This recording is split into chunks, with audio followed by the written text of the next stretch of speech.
Go back as far as we can in the history of life on this planet, and we find that the first concern of prehistoric man was food and shelter, and better means of providing these essentials to comfort and happiness.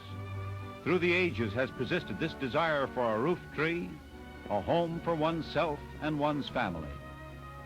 Early in his development, man was moved by some irresistible inner stirring to seek greener pastures that lay just around the next bend in the river, and so he fashioned a rude boat.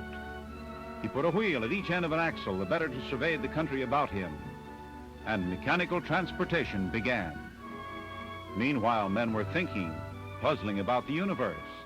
In 300 BC, Euclid laid a firm base for the whole sequence of science and engineering with his books on geometry.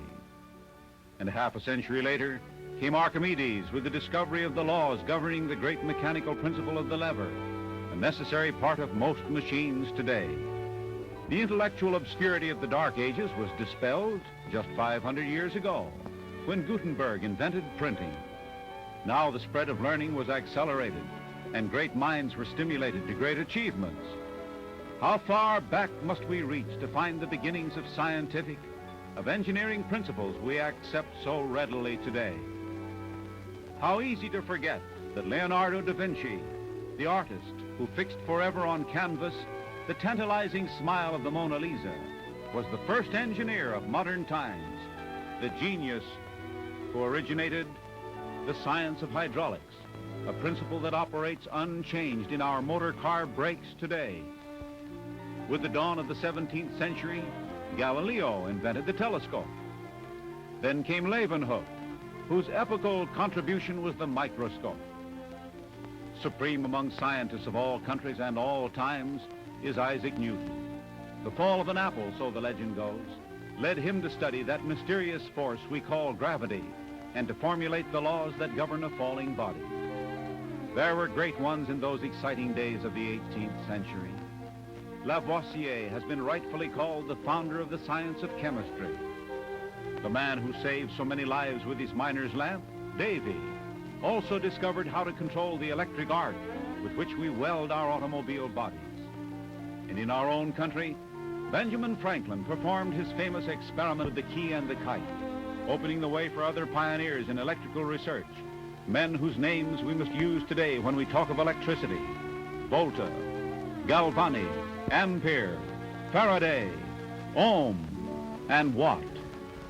With the turn of the 19th century, the cry was steam. On the Hudson River, Fulton launched his steamboat.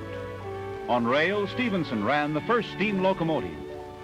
The first photograph was made by Wedgwood. The vulcanization of rubber was introduced by Goodyear. The telegraph was the invention of Morse. And from the laboratory of Bell came the telephone. Farmers the world over blessed John Deere for the steel plow. Making possible this age of steel was the Bessemer process for treating molten iron. To that great benefactor of the human race, Thomas Alva Edison, we owe the electric light and the talking machine. All over America spread the spirit of scientific investigation, and the problem of providing personal transportation with a self-propelled vehicle fired many an imagination. How crude were the automobiles of only a comparatively few years ago. Sometimes they ran, and then again, sometimes they didn't, for a car was a temperamental creature in those days. And unless the motorist was also something of a mechanic, he was likely to find himself at mealtime far, far from home and hungry. Just to make the contraption run was the main object of those early builders. They didn't much care how it looked. No, those early cars were nothing much to look at. And they also left much to be desired on the score of room, comfort, and easy riding. But in their crude workshops, the pioneers were working just as they have always worked through the centuries. No vast engineering laboratories were theirs. Here was the American way at work. Here was free enterprise building to a glorious triumph. For a new era in motoring was dawning. A new car was on the way. A car so revolutionary in its mechanical betterments that it was destined to be a sensation. For here was a car with fresh styling, with more power for its size than the biggest, with four-wheel hydraulic brakes for safety, with oil filter, air cleaner, aluminum pistons, full pressure lubrication, tubular axles, and shock absorbers for efficiency and comfort. All commonplace now, but in 1924 combined here for the first time, the first car to bear the name of Chrysler. It would not have been difficult for an engineer at that time to set down his major objectives. They were greater safety, economy and dependability, better appearance, riding comfort, and ease of handling, and more room. Engineers well knew what you, the motorist, wanted, and they had their work cut out for them. It was their job to find out how improvements could be made and still keep down the initial cost of the car. That was the beginning of a new world in motoring. The great resources of science were put to work for the benefit of the average man. Now the fruits of research were made available to everybody, for no longer was a fine automobile just a rich man's hobby. Here science was and is applied to practical things, and by instrumentation goes far beyond ordinary perceptions, beyond the range of human sight and hearing, of touch and taste and smell, all for the benefit of the ultimate consumer, for you and me. The engineers know their objectives. Their problems, thousands of them, are to devise ways to attain those objectives, to find an answer to that ever-persisting question, how can we build better? Here from one organization are gathered a great body of engineers. Here in the laboratory devoted to ferrous metals, there is constant research to learn more about and thus improve the basic ingredients which will later form bodies, frames, engine blocks, axles, and shafts for your cars and trucks. Each section is allotted to the study of one of the basic elements of steel, such as carbon, manganese, or molybdenum, so the engineers can discover for your ultimate benefit just what each will do under different circumstances. Nowadays, metallurgical research is expanded by the use of the spectroscope, which can detect in an alloy the presence of any metallic element by photographing its lines in a spectrum. Essential to the quality of certain alloys are exactly the right amounts of such elements as zinc, tin, copper, or lead. Today, no metal can keep a secret from these engineers, for they can detect in the organic structure a bit of foreign matter so small that it's the equivalent of finding the traditional needle in the haystack. Discovering the needle in 12.5 tons of hay would be picking out 1/10,000,000th of the stack. Still another delicate instrument, the densitometer, measures the quantity of each element present in any alloy. Laying bare the mysteries of metals gives you a better automobile, and here by the use of polarized light, the engineer sees just how a particular part behaves in action. They literally look into a model of it and observe just what happens when a load is applied. Thus they can determine where useless metal can be eliminated from different parts of your car, or where a part should be strengthened for longer life. Here again the camera sees what escapes the human eye. Types of metal treatment are recorded in this X-ray diffraction 4-place camera, which photographs atomic changes in the metal undergone in the process of heat treating or working, and reveals to the engineer important facts about the internal structure of the metal, so it will be exactly fitted for the job it has to do for you. Still another wonderfully valuable instrument by which we learn even more about metals is this, in which by photomicrography, our engineers magnify the grain structure as much as 5,000 diameters. To help us picture what such a magnification means, suppose a 3-inch rubber band were stretched until it was more than 1/4 of a mile long. That would approximate multiplying it by 5,000. Day after day, year in and year out, these investigations go forward, always with two objects in mind.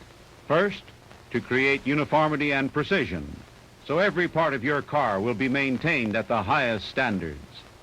This strict control is further checked on a variety of ingenious machines such as this, that twists a rear axle shaft, or this that places a load of more than 100,000 pounds on the metal used in a spring leaf. Parts are subjected to the equivalent of many years of normal usage to ensure dependability in the car from bumper to bumper thus double-checking previous findings. The second function of these engineers is to seek new facts and new methods to make better cars and trucks. For instance, more than 750 combinations of alloys were studied over a period of years before the startling announcement of the development of Amola steel by our engineers, and now used in many parts of the corporation's products. So amazingly tough is Amola steel that a bolt of it can be bent over flat on itself without breaking. A rear spring leaf can be wound into a flat spiral, yet it can be made hard enough to cut glass, and such is its fine quality that Amola, the same steel that's in axles and springs, will take a beautiful edge and give you a velvety smooth shave. And although this blade is only 5/1000ths of an inch thick, it is so springy and so tough that it does not break when bent to a sharp angle.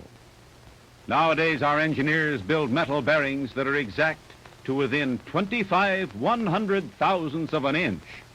This microphotographic apparatus, by using the principle of reflected light rays, can measure 1/1,000,000th of an inch. Another amazing instrument is the profilometer, which measures surface imperfections with an exactness never before possible. Until it was developed, we couldn't readily measure such minute roughness and so couldn't easily correct it. To the eye and to the touch, these two surfaces are alike, but the profilometer shows that one of them actually has miniature hills and valleys on its surface. The other piece has a mirror-like smoothness. We have accomplished this by a new commercial process known as superfinish, also pioneered by Chrysler Corporation. We use polishing stones, rubbing in an oily lubricant under pressure to scrub metal until there are no projections on it above the base surface. That means that complete lubrication is immensely improved and amazingly perfect fits of superfinished parts are obtained. To produce such smoothness, not commercially attained until superfinish appeared, was naturally a triumph for engineers. But more important, it is a triumph for every motorist who drives a car built by the corporation, for superfinish means lower lubrication costs and better performance. As for long life, superfinished parts will almost never wear out.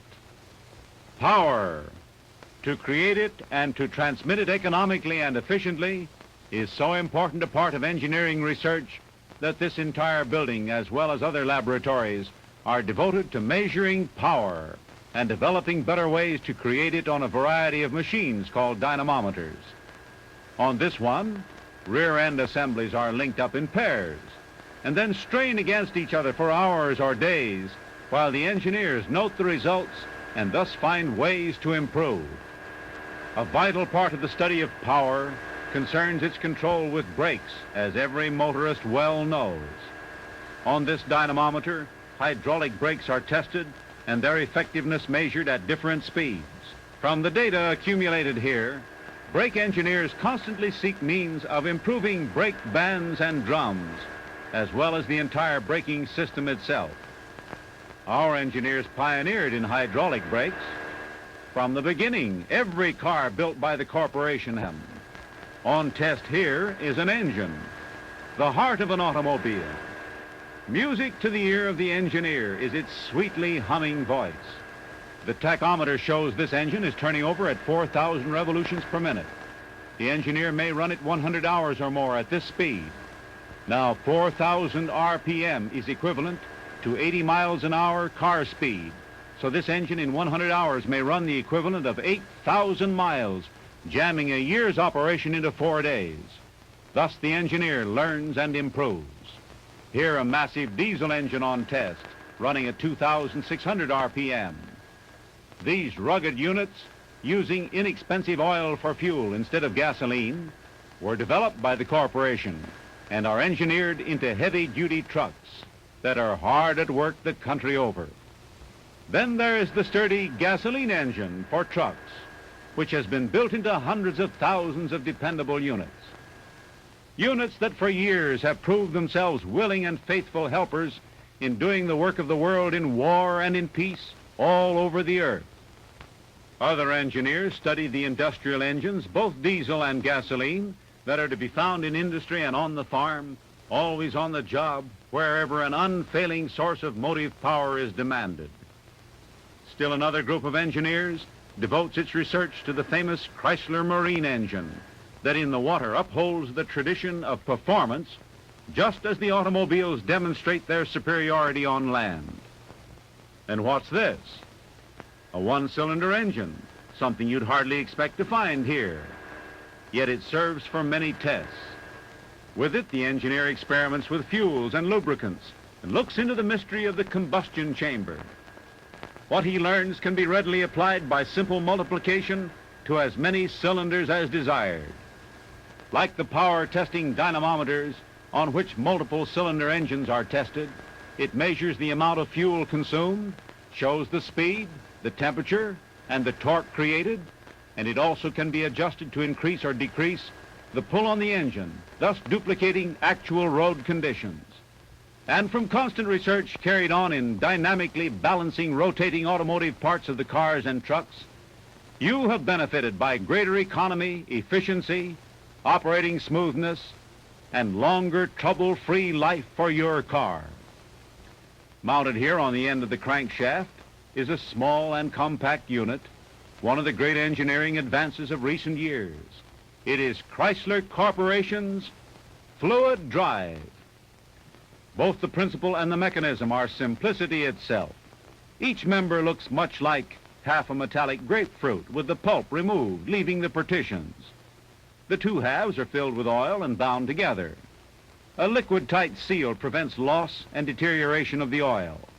When one half is revolved, what happens is much like this.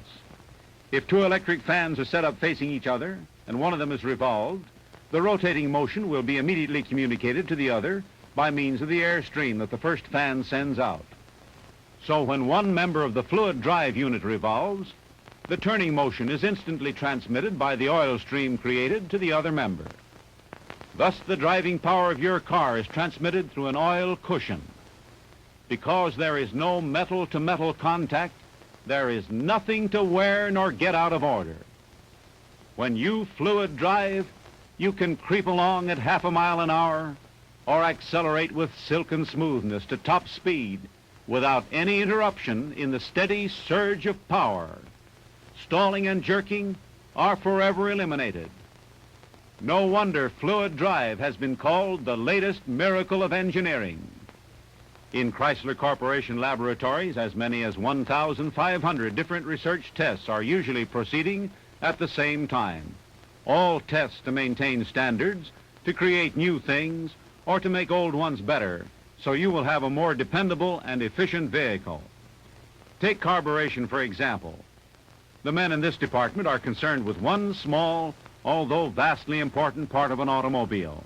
Here both the carburetor and the air cleaner are tested. A manometer measures the air pressure.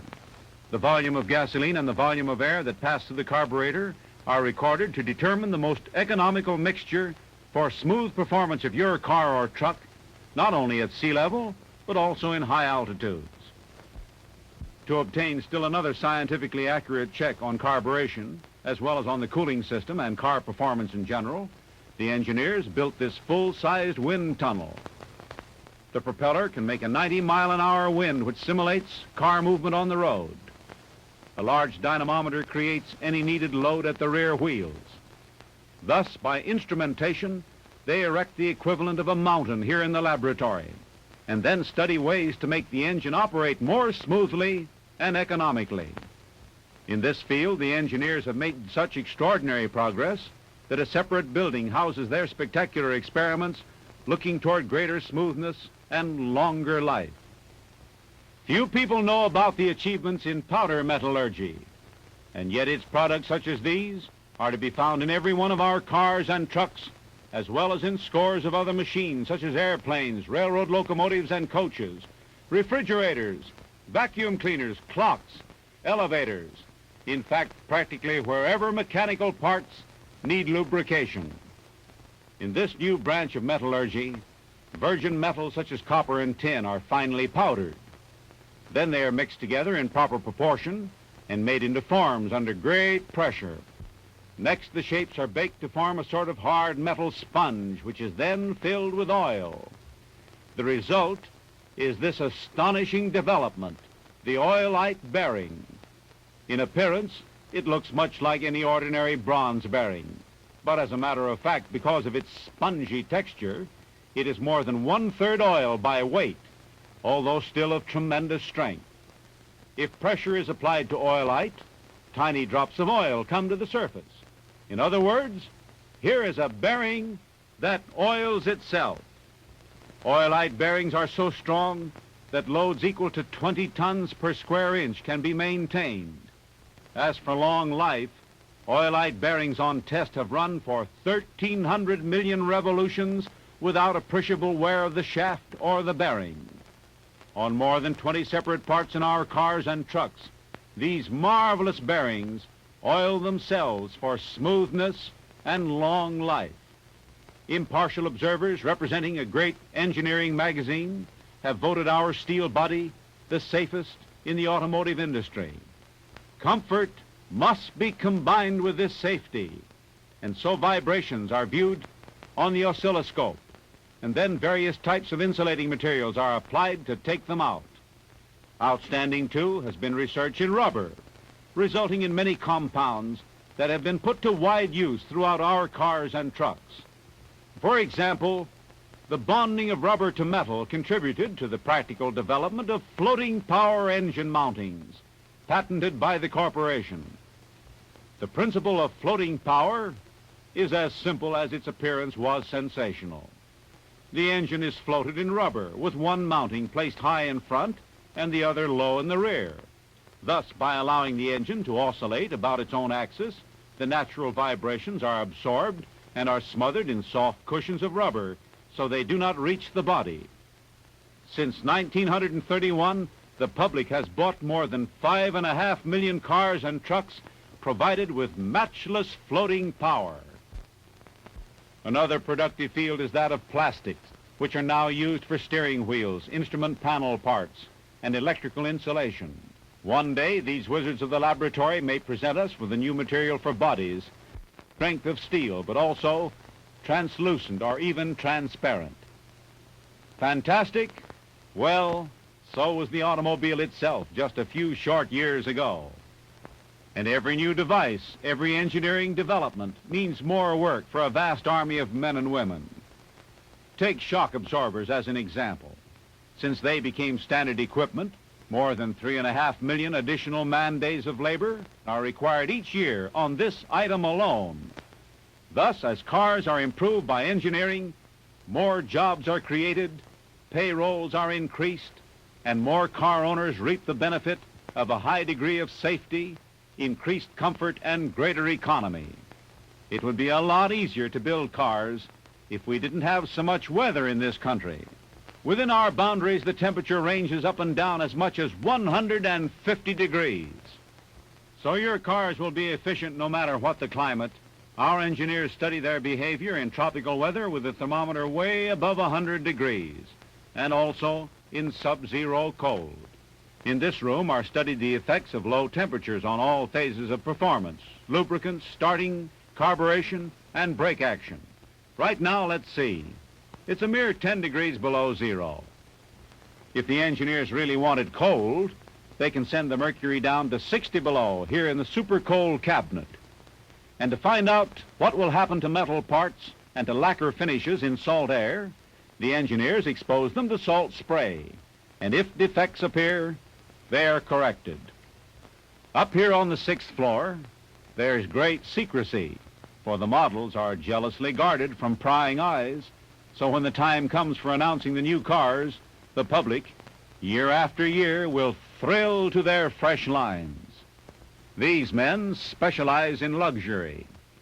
From their drawing boards come handsome interiors, as inviting as a fine piece of furniture. Steering wheels that make your fingers itch to grasp them. Instrument panels that are marvels of balance and visibility. Hardware that sparkles like the masterpiece of a jeweler. These artists are looking into the future, forecasting startling things to come. At first glance, it seems these men deal principally in mad whimsies. But behind every design, no matter how bizarre it appears, must be sound knowledge of engineering and production practice. Beauty, yes, but with it must be combined utility. Sometimes the artist's conception is realized in a full-size clay model. At other times, only the front end is built up by these deft sculptors. Or a miniature model is built out of wood. Over the framework is placed a coating of clay that is worked into an exact model of the designer's sketch. Always the engineers insist that not only must it look good, but also it must work. So they say, "Ah, yes, it's a striking design, but what about visibility?" A pair of lights corresponding to the driver's eyes shine on the chart and show at once if there is a safe view of the road. The model must also be approved by the experts on aerodynamics, a science within itself. They work with another wind tunnel, but this one is in miniature. Suspended in the mouth of the tunnel, the model may be placed in any position. Air currents are created by a propeller and are so controlled that the engineer can turn on a gentle breeze or a 100-mile-an-hour hurricane. The readings on the indicators show the resistance to the wind set up by the model and permit the engineers to decide scientifically whether it is soundly designed. Always hungry for facts, the engineers delight in punishing their handiwork, for by tests such as these, they can design and engineer better automobiles. No matter how handsome a car interior may be, unless the seat cushion stands up under 1,100 bouncings an hour, it is rejected. Fabrics must pass severe trials for twisting and pulling. They must not wear through in the rubbing test. They must not fade when exposed to blistering sunshine. A car door is slammed 780 times an hour by this clever device that concentrates years of normal usage into a day. So the engineers build and then tear down that they may build better. Every test, every operation, every research project is directed to giving the owner more trouble-free performance and more transportation miles for his automobile dollar. All this is done at our expense to save you expense, to ensure happy and carefree operation of every product of the corporation. At last we come to a complete self-contained automobile, but we meet it at an unfortunate hour, for it is being strapped and chained to what engineers call the Belgian rolls. Ladies and gentlemen, meet Oscar. It is his unhappy lot to be forever bounced about, while on his lap he holds instruments that record the vibrations of the body. A switch is thrown. Away she goes. No car on a cobbled road in Flanders ever took the beating to which this automobile is subjected. The wheels rest on drums with cleats placed so the car is racked unmercifully. Furthermore, the speed increases from 5 to 25 miles an hour and then goes back to 5. And yet notice that although the wheels are pounded furiously, so efficient are the springs and shock absorbers that the body rides on an even keel. In this and other tests we have seen, the engineers pre-prove the car in the laboratory by instrumentation. But they don't stop there. Long before they are made available to the public, the cars are double-checked on the road. The engineers send them out over the country so they may observe their behavior under the actual road and climate conditions that the owners will encounter from coast to coast. On the solid foundations of the past, our engineers are building for the future. Here in this country of unhampered initiative, of free enterprise, of that indomitable will to achieve that we all proudly acclaim as part of the American tradition. On every highway the country over, we see visible, tangible proof of the years of progress made by our engineers, the fruits of their labors, such outstanding motor car achievements as four-wheel hydraulic brakes, steel bodies, high compression engines, floating power, modern styling, Amola steel, super finish, and now that marvelous new development, fluid drive. All these constitute a never-ending parade of brilliant accomplishment contributing to your safety and happiness. They are both factual evidence and added assurance that you get the good things first from Chrysler Corporation.